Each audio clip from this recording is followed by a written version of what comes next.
Live. Okay, and we're live. Good afternoon, Facebook community.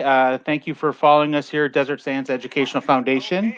I got to turn off my phone here so we don't have a little interference. But we are continuing with our National Teachers Appreciation Week, and we have a really special guest with us. We have Andrew Neiderman with us, and we're going to get to him shortly. But we got some panelists here that are former teachers and have a conversation with them. But why don't we have let's introduce yourself real quick, and then we'll go around the table, and then we'll start off with Rob in the interview.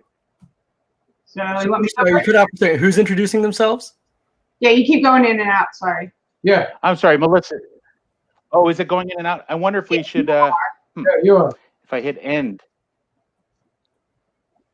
Rob, Let me try this. Ooh, It's like we're on stage. Brave New World. Yeah, Yeah. exactly, right? I know, it's crazy. Can you hear us, Sean?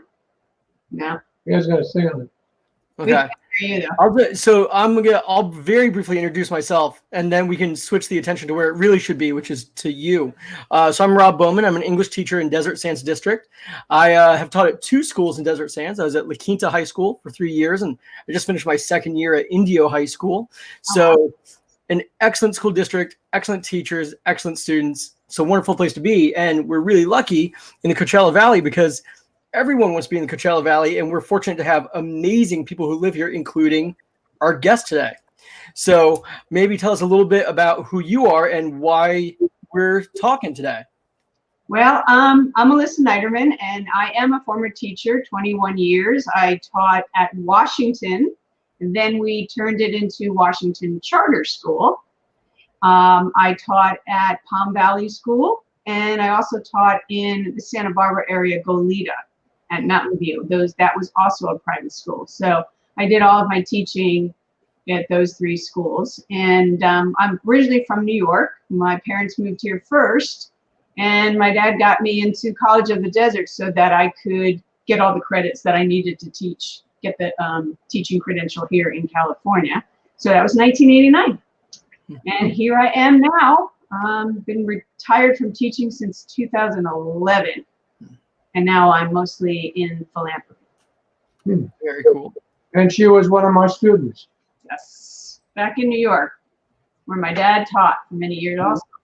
Also, she was in my plays when I was director of dramatics. I did 2 big shows a year. Yeah. She was in your senior year. Right. So my dad was a teacher for many years, and he would come home and then go into his office and write at night. So kind of barely knew who he was. Right. But he was teaching English. He taught English. He was the wrestling coach. Actually, he also taught gymnastics, the bodybuilding. He did all the audio visual. Was the director of the plays. I'm exhausted already, and describing this. And he also was a principal for summer school. Right? Couple of years, yeah. So he was again writing, which he always did since he was 5 years old. And so now he is Mr. Andrew Neiderman, aka VC Andrews. Yeah. So when did you take over the mantle of the VC Andrews novels? 1987. Mm-hmm. And how did you find yourself with that opportunity? I have the same agent and actually the same editor at the time. Mm-hmm. And I had already published 18, 20 novels under my name. And my agent at lunch one day in New York said, I think I'll need you to finish V.C. Andrews' novel. Wow. And I knew who she was, but my wife was the fan at the time, not me. I was into real graphic terror and horror, and that's what I was writing. So I just started to get into it like a research paper, and finished they call the Doppelganger series, or Flowers in the Attic series, and every book from then on was the #1 New York Times bestseller. And I wrote about 85 V.C. Andrews novels ago. Wait a second. 85? 8.5? 85. It's Holy 107 million books in the world right now. Wow. That And is for fantastic. students who are kind of tuning into this, in the I guess late 70s and mid 80s, it's hard to overstate how enormous phenomenon the V.C. Andrews novels were. Was it intimidating taking on that mantle? I was very oblivious to it at that point, so I didn't really think that much about it. Mhm. But it started to hit home. Mhm. Basically, there's a V.C. Andrews title in every country in the world that has a publisher, including mainland China. Hmm. So the mantle was quite a mantle to assume. And Yeah. when I took it over, there are approximately 26 million books. And as I said, it's expanded to over 107 million. Wow. Plus, I've been instrumental with the producer in doing 15 straight movies for the Lifetime Network, which is kind of a author adaptation record right now. Stephen King does a lot of movies and TV series, but one network doing 15 straight same author adaptations is something of a record right now. I'm sure when you came onto the assignment, when you were given this opportunity, you said you were mentioning kind of writing hard horror at the time. What was the transition for you? How did you adapt your style, and then how did you, I assume, evolve that style to suit your own work and your own preferences? Well, there were two good things that were in my favor. One is I was a great imitator. I remember my first class. I went to Hunter College in the Bronx for the first 2 years, and then transferred to SUNY Albany to finish my bachelor's degree. And then I went to teaching for a year, and then went back for a master's in English. My first class in the famous introduction to composition that everybody has to take, I was infatuated with William Faulkner. So I wrote my first essay as William Faulkner, basically. And it was a good imitation. It was really good. The teacher gave me a D. Yeah, I love Faulkner. I have his Nobel Prize acceptance speech hanging in my classroom right now. Yeah. She said, this is not a creative writing class. Hmm. You have to write prose, not poetry. So basically, I learned from that. And then eventually I became a teacher of creative writing, film study, and that. And so my adaptation was smoothed out by those two factors. Also, my early terror novels, I wouldn't call them really graphic terror. They were more like psychological terror. Okay. All had young people as their characters. So one of my most famous is Pin, P-I-N, and that became a feature film. So the transition to pick up the characters, the way V.C. Andrews was developing young characters, was not a hard transition for me. Also, you have to remember I was teaching high school. Right. So I was confronting the madness of young teenage girls every day. So it was not hard to envision something like Flowers in the Attic and Heaven, My Sweet Adrena. Those were the ones that she wrote. And I was able, more or less to pick up the mantle from all that experience. But isn't that why she also liked to have you as the ghostwriter, because you did know how to write with young characters? Yeah, the irony, of course, is that she put a testimony on one of my early novels, Brainchild. And she has it on, but everybody thinks I did it deliberately for myself. But she did that, and we never met. She was very sick by the time I started, or even thought about starting. And in fact, I didn't even think I would do it. I went on to Hollywood because I had a multi-book deal with J.P. Putnam and Berkeley Books. And it gave me a chance to take a leave from teaching after 23 and a half years. And I was in Hollywood more than 2 weeks before I was called back to New York to do the books. So you had been in the classroom for 23 years when this all started. I've been teaching for 23 and a half years. I left teaching with the intention of taking a year and a half off to develop a career in Hollywood. And picked up the mantle and never looked back. Do you miss the classroom? No. Fair enough. Actually, I'm saying that now only because I know how difficult it is for teachers today compared to what I had. I taught in the school that I graduated from with the teachers who taught me.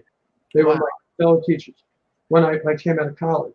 And when I entered that school, it was one of the premier schools, public schools in the Catskills.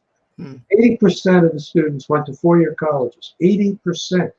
When I left 23 and a half years later, everything had changed to such a dramatic extent that it was totally reversed. Only 20% went to four-year colleges. 80 went to work or into the military. So the climate changed, and it was much more difficult to be a teacher for that reason. And but I enjoy speaking to young people. I do classroom lectures, and I taught as an adjunct professor at the Sullivan County Community College for a while. So I've done it all. I've spoken in Columbia University to students, and that's always enjoyable because there's you don't have to stay there. You get the class, and you have the great questions, you have the great conversation, and then you leave. And the work each you leave behind, they have to do the work. So I did enjoy it. For a long time I enjoyed being a teacher. I really did. I had two careers, and it was only toward the end that it became a struggle.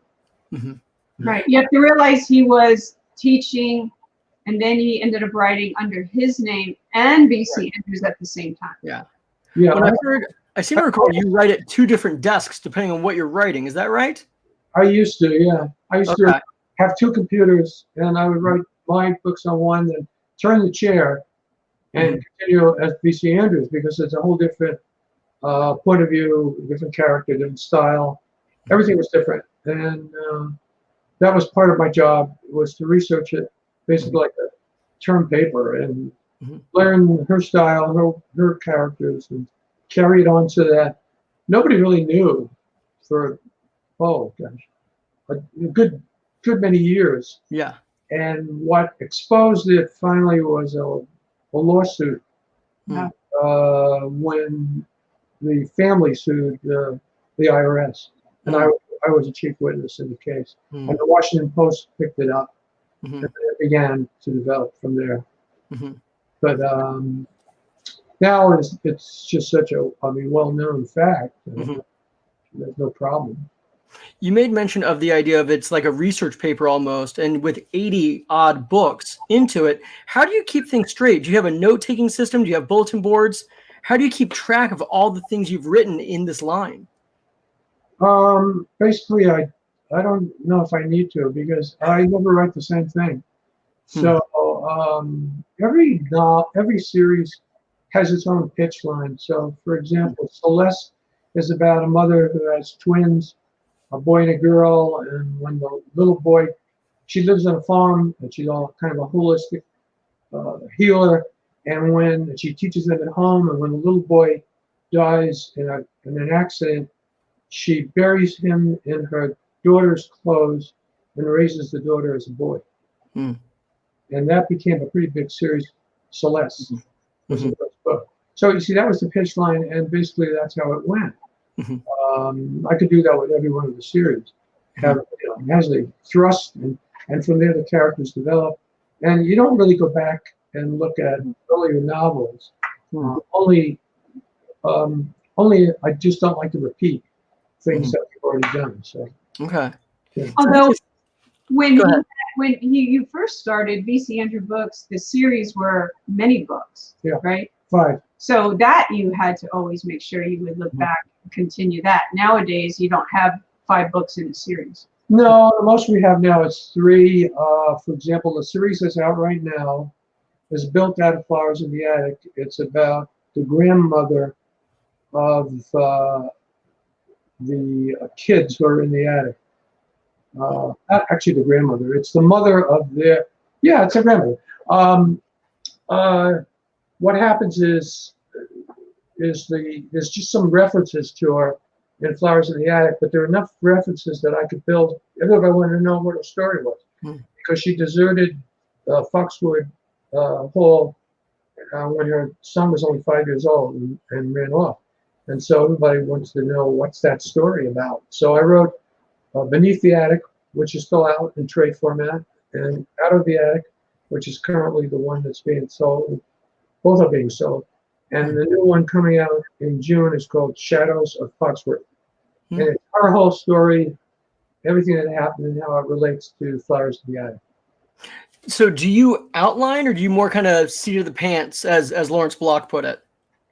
Well, I used to do in the old days, that was the first step with the publisher, was to present a detailed outline, which usually ran 40 to 50 pages. That kind of dropped away. The publishers no longer wanted a full outline. They had so much confidence that they didn't really care to approve an outline. So, but you don't need one to compose? I kind of know what the beginning, middle, and end is. But I like to do what they call organic writing, which basically is that tomorrow's pages are going to be built out of what happened today. And the characters that way take over, so that you're not writer contrived. Basically, everything that happens because of stuff you've already done and set up, so that the reader doesn't feel like the writer is now inserting this just to get that to happen. There's a logic to it. It comes out of the character that you develop, and I like that kind of writing. But different writers do it differently. A lot of people have to do a full outline before they can write. Does that mean that you find yourself surprised as you write, as different, say, themes emerge and things of that nature? Exactly. That's what happens for me. That's what gives me the excitement of coming back in the morning to start, because I don't know what's going to happen. I really don't, until I start to realize what the characters have done, and then they take me to the next step. And I say, oh yeah, that's where this should happen. Oh yeah, this is what they should have been doing. And it's fun. I mean, it's kind of like opening the book yourself. And I enjoy that. And I visualize well, because I taught film. I've had a lot of movies made, and written scripts, and I know what the process is. Have you seen anything that stands out to you as great film lately? I think everyone's watching a lot of movies and TV at home right now. Yeah. Anything standing out to you as being really interesting that's happening in film? Yeah, well, basically everybody's turning into series. The reason why writers and actors like series is because there's more time to develop. Doesn't feel like so you can develop it more. I like series for that reason more too. A movie strip, you take a book, and this is what drives the fans crazy, and I appreciate that. That drives them crazy.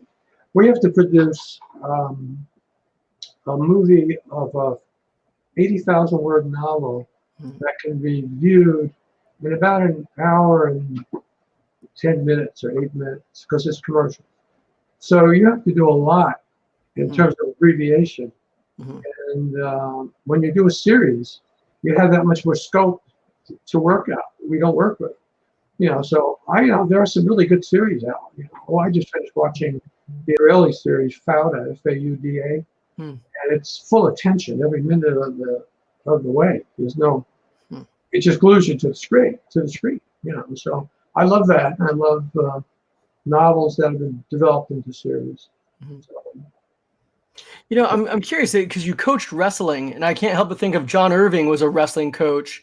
And I think about Murakami talks about his running all the time. He wrote What I Talk About When I Talk About Running. Do you find that exercise and writing go together in some ways? There's some symbiotic relationship there? For me, it is, because I basically live in 2 rooms in the house, the office and the gym. And you have to realize that when you're a writer and you're getting into your work, you literally could be sitting for 6 hours, at your rear end. And so getting up and doing exercise is really essential as far as I'm concerned. And it's given me the energy physically to do, because writing is exhausting, physically exhausting. I once had a discussion with my doctor about it, and he says, when you finish writing, your blood pressure will be up, because you're so intense for all that time, and all the blood's going into your head, and so basically real writers who really work at it, they are going to be physically tired.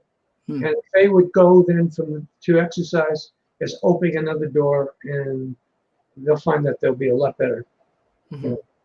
And my daughter, she's a fanatic exerciser, and my kids grew up with that, seeing me do it. I used to have a gym in the basement up in New York, and it was important to me. So. Yeah, but he would get his ideas just walking. If we were on vacation, I remember one specifically in Florida, and we were walking, and he saw twin girls, and he started just planning an Andrew Neiderman book about twins, and he kept asking questions to me. What do you think would happen to this and this? So I remember that. So when you're working out, your mind's also still going, and you're thinking of new ideas. Yeah, well, about you do get your ideas, like she says, from what you see in the world.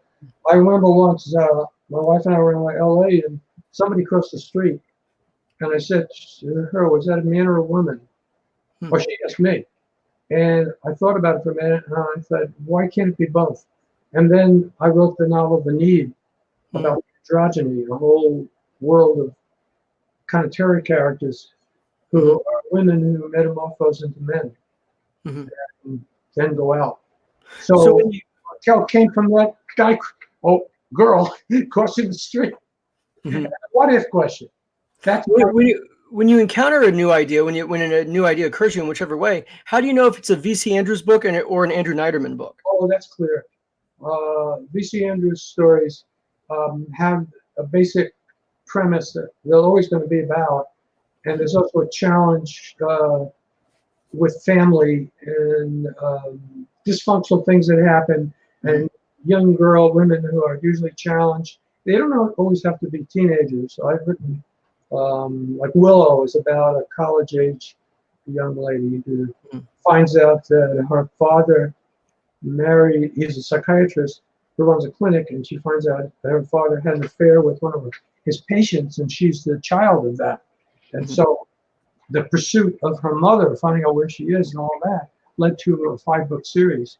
And so that's kind of the premise that is a V.C. Andrews premise. My premises are a lot more graphic, but also from what if ideas. I read an article about scientists in Oxford, which is funny because they're like really working on this virus now. But they took brain cells from human beings and implanted them in monkeys to see if their intelligence would grow. And I thought, wow, what if that was done with the German Shepherd and the dog escaped? And that became a novel, Night Howl, because the dog escapes into the population, into the world. And then it was easy. From then on, the scientists go and find a woodsman to help them find the dog. He tracks for about an hour and a half and stops. Sits down and says, "I'm not going any further until you tell me what I'm tracking." It's just a dog. Oh, no. This isn't a dog. This dog deliberately avoided breaking branches. This dog tried to lose its tracks in the water. This is my dog. What is this? And so they tell him, now he's angry. They're playing with nature. Yet he must go on because he's got to find this creature. Well, your devil's advocate was a what if where you had very short amount of words to sell it to the movie studios. I saw a lot of books to film with what they call pitch line back then. And that was a Taylor Hackford film, is that right? Yeah. I got that off the top of my head. That's pretty good. Really? So what was that experience like, seeing Al Pacino step into something you created? Well, the irony is that the first actor hired to make it a Greenland movie was Keanu Reeves. He had just done Speed. And when Taylor and I met for lunch, he asked me who I envisioned as a young attorney, and I said, Keanu Reeves. And he said, really? And then he called me the next day or 2 days later, and he said, guess what? I had lunch with Keanu Reeves, and you're right. So he hired him, and I think he told Keanu. And then Al Pacino was hired, but they were going after quite a few actors those days. They went after Anthony Hopkins, and they went after Dustin Hoffman, and they didn't have a finished script yet. And when Al was hired, finally, they had the third act finished. They had the idea for the third act. Mhm. so they could greenlight the movie. Were you involved in that script adaptation process? I met with 5 different writers working on that script. One of them came to my condo in Brentwood. Continually, we worked on ideas to try to figure out the third act. Because in the book, when he shoots the devil, he goes to jail. Mm. And he's in the cafeteria one day, and he's surrounded by all these mother rapers and father haters, and they tell him, "You're going to do our appeal. You're going to be the one to do it, or else." There's nothing. He has no choice. So he goes to the library to start the appeals, and the librarian turns out to be John Milton, the Satan, who got him in to bring all these people out. Now, the problem with that ending, it's a good book ending, but Warner Brothers said we're losing $30 million because the main character is defeated. Yeah. So that was the big challenge. How do you do it with the main character coming out okay? And when it was finally solved, with a flashback, that's what got the movie really moving forward. Was there a lot of Paradise Lost in it? You mentioned John Milton. I assume there's a lot of Paradise Lost in the battle between the armies of heaven and all the rest. Were there a lot of references put in? I think there's that line about make a heaven of hell, or heaven, there's that kind of thing. And you didn't make him blind or anything like Milton as he finished composing the poem? As he what? You didn't make him blind like Milton when he finished the poem? I don't want to do that. Yeah. Certainly, reading Paradise Lost has a big influence on me, and everybody should read it. I know it's difficult sometimes, but the whole idea of Satan in the Bible is really important to it. And, it's Faust, when you think about it. Yeah.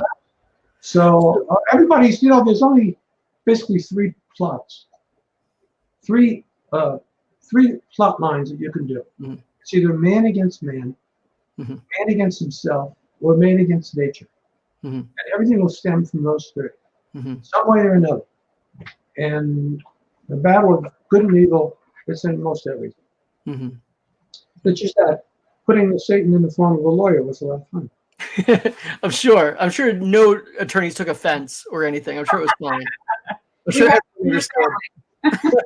I was once in a restaurant in, I think it was Nice, France, and they found out who it was, and they made an announcement or something, and some guy in the back yelled out, "Hey, I'm an attorney." I said, "What kind?" He says, "Criminal attorney." I said, "That's repetitive."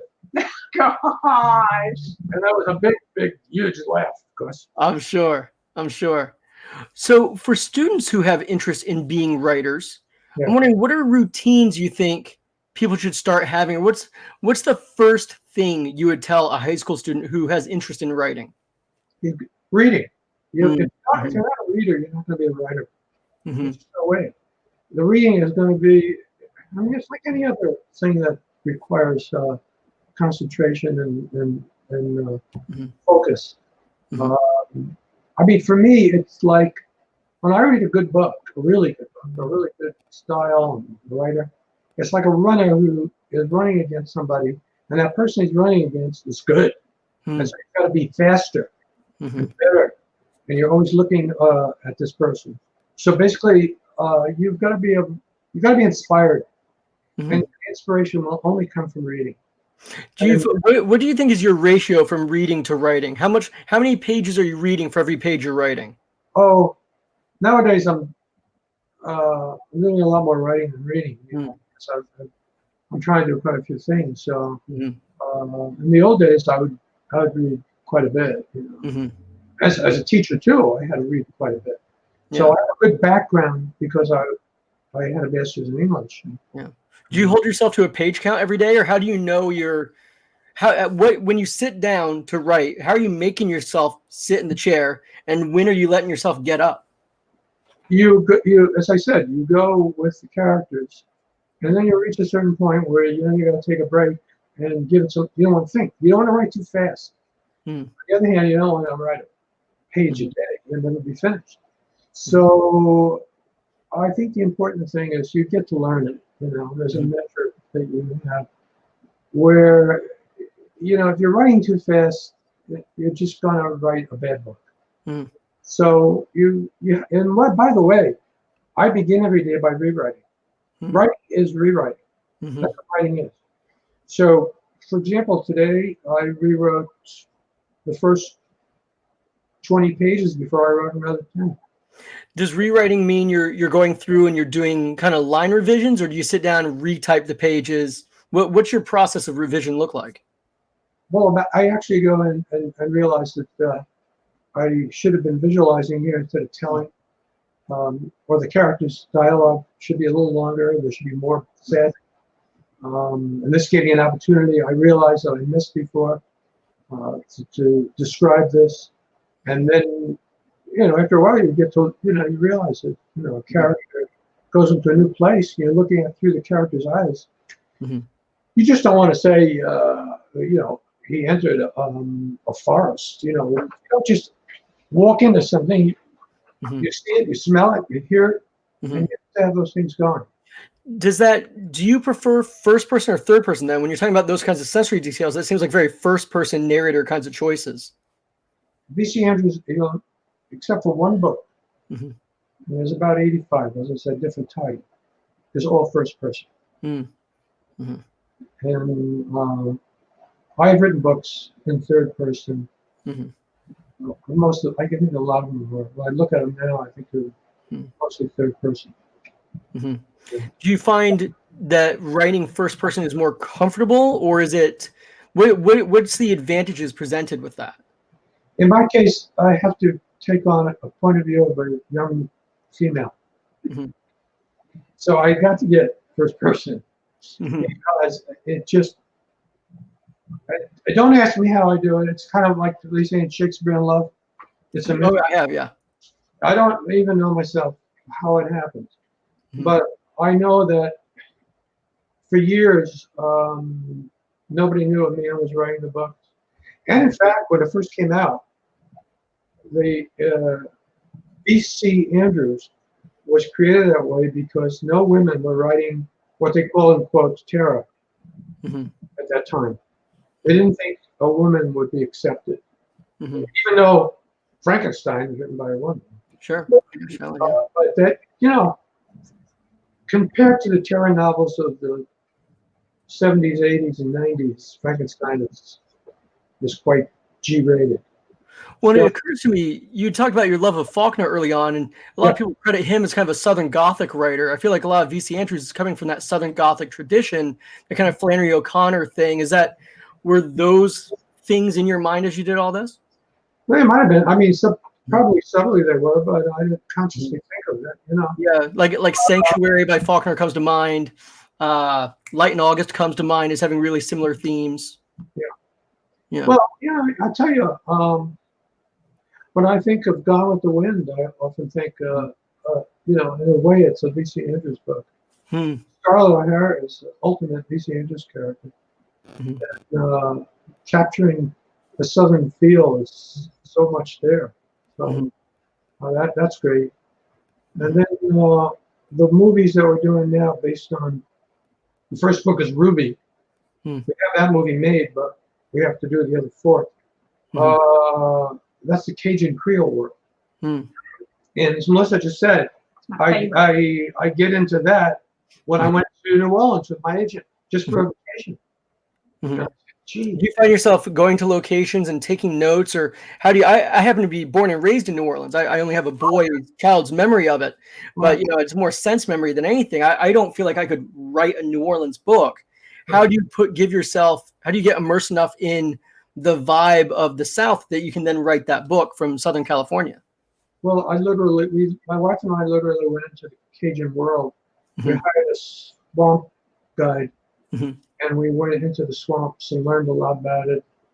We spent time in Houma, or Homa, New Orleans, which is all Cajun people. And basically, the Cajun world is another country. They have their own music, their own language, and their own food. And it's quite an experience. So capturing a girl from that world and then marrying it with her twin sister in New Orleans was quite big project, and it was a great deal of fun. Sure. And I assume at some point you have to kind of put aside the research and just allow yourself to have the freedom to write whatever you feel suits that story and that character. Well, the character, we are a product of our surroundings. You can't write a character; it's not going to be a product of his or her surroundings.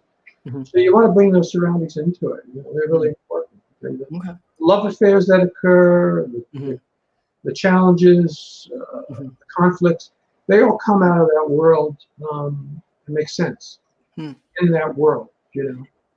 Is there a character that you still want to write, a character that you haven't had an opportunity to explore yet, a type or a trope or an archetype that you're interested in? Not necessarily an archetype, but I've got some big story ideas on the back burner. I know my next B.C. Andrews novel is the one I'm writing. So have you written, okay, because I'll think of things and then I don't write them down and they're gone. Do you write down notes, or how do you have that simmering on the back burner? Sometimes I just write a line. And I'm really jealous. I can't do that. Actually, the line is here, and then I look at the line and then I realize where it's going, and I go from there. Excellent. But I think you also, because we're coming to the end, you should let people know that it wasn't so easy. It wasn't so easy for you. He's the rejection letters, as he always used to say, he could wallpaper the house with. So I mean, it's just something he didn't give up. Yeah. Well, I'll if I don't know who's listening or whether they want what they want out of life, but when I was directing school plays, I had some really good young actresses and actors. And I remember one who was having a success in one of my shows. And she came to me afterward and she said, "Mr. Neiderman, do you think I should be an actress? Go for an actress." And I said, "No." And her face shattered. And she said, "Why not?" And I said, "She asked the wrong question." What's the right question? The question is, "Mr. Neiderman, I'm going to be an actress. What do I do next?" Because what we're doing, what I'm doing, and people in the entertainment world especially, you need 60% perseverance. You are going to be rejected. You're going to be, my first agent said, "I hope you don't have a success with your first book. I hope it's not a bestseller. It'll ruin you. You want to build into it." So basically that's it. You don't have the perseverance. I remember one time I spoke to about 500 people in San Diego, all writers, going to be writers. And I said, "I'm going to be honest today." So I came out on the stage and I said, "Why do publishers publish you? To make money." So that was like a shock, like, what? What do you mean? They don't want to look for Hemingway? No. They're out to make money and pay their staff. And if you don't write something that can sell, they don't want you. So I guess that's a good note to say that students who have an interest in writing, it's largely about their perseverance and being realistic about the market, writing what they want to write, be able to move forward and have the discipline to keep cranking out those pages.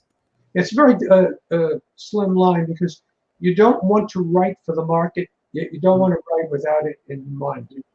But you don't write directly for the market. Otherwise, you'll write something very contrived. You're just going to be lucky. I didn't write The Devil's Advocate thinking it was going to be a major Warner Bros. Studio movie. I wrote it because I loved the concept and the characters, and then I went from there. And after that, then we see where it goes. Yeah, finding that middle ground, that happy place between what other people want, what we want to achieve as artists. Thank you so much for your time. I really appreciate you making the time for our community and our students, and I look forward to the next time that we get to talk. That's great. It's fine, yeah. Great. Teachers, keep going. We need the teachers. Yes. All right. Thank you all the teachers out there. Thank you. Melissa, Andrew, thank you so much for doing this. I greatly appreciate it. I'm sorry that I had to kind of leave screen here. I didn't want to crackle and ruin the interview here. I got to see the whole thing. You guys did a great job. Thank you very much. Okay. And Thank you. Have a safe day, everybody. Have a safe one. Bye. Yeah. You guys have a good one. Thank you very much. Bye, everyone. Have a good week. Take care of yourselves. You too. So we're actually still live. I just want to say that was an amazing interview. Thank you, Mr. Bowman, for taking the time to do that. Thank you, Mr. Neiderman, for taking the time out of your day to visit with the Desert Sands Educational Foundation community. We will continue tomorrow with our panel where we have, looking here, we have alumni in the community. That'll be at 1 o'clock. Fantastic panel of Desert Sands alumni. We've got a class of 2013 Major League Baseball pitcher Tyson Miller from Shadow Hills High School. Then we also have class of 2005, Brianna Fugio. She's an assistant district attorney. We also have class of 2002, Oscar Lua, retired NFL football player from the New England Patriots, also the one of the partners and owners of Statewide Services Incorporated. We have Nicole Tadros, who's an assistant principal at CV Unified School District. She was class of 99, I believe, out of La Quinta High School. And then we're going to wrap it up with Andy Clark, who's the vice president of Morgan Stanley here in Palm Desert. He's a class of 91. So a lot of exciting things going on for Teacher Appreciation Week. Make sure to thank one of your teachers, and we'll see you tomorrow. Thank you.